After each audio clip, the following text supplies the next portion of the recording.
Back again, this time with The Hot Zone by Richard Preston. Preston. And I will tell you right away, this is a 5-star read for me. This is one of the best books I have ever read. I enjoyed this immensely. This is nonfiction. Everything in here is completely factual. In the introduction, Richard Preston tells you that he interviewed all these people. They are any thoughts that they had or things they did at home. That is what those people have told him. So he gives very detailed personal accounts in here, and they're all true. In the cases where somebody has passed away, he relies on eyewitness accounts of those situations and what they wrote previously to passing away. So, and in the rare occasion when he does extrapolate, which it only happens just a couple of times that I can recall, he indicates that by saying, so-and-so must have felt this way, or so-and-so must have thought this, you know. But like I said, that happens maybe twice, I think, through the whole book.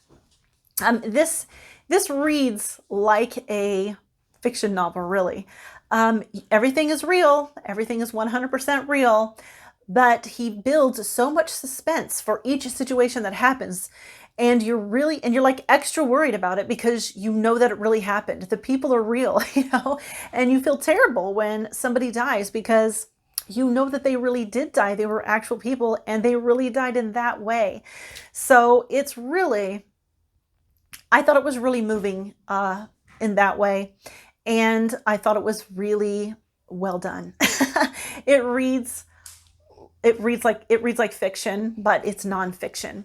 The other thing I really, really liked about this book was the way that he inserts small details. For example, one of the scientists is looking for Ebola in a cell. So he slices the cell up, and then he has to transport a slice of the cell onto the slide so he can look at it under the microscope. And the tool that he uses to do this is a human eyelash glued to a piece of wood.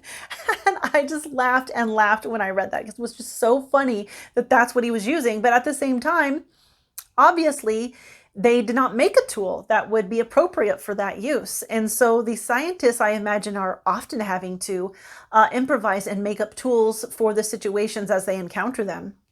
But I just thought that was so funny and it was so interesting. And there was a lot of interesting information in here, but it's all told as if you're reading a fiction novel. And there's some horror, there's some blood and gore in here too.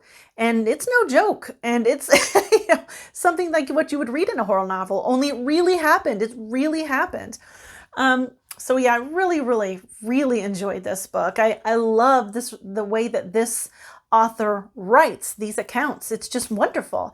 And I did pick up his other book called Crisis in the Red Zone, which is about the worst Ebola outbreak on record and about potential future outbreaks.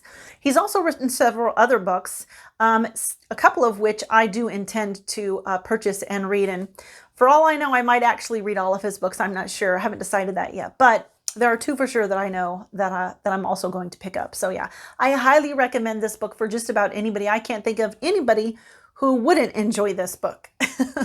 So yeah, that's all I have to say about this book.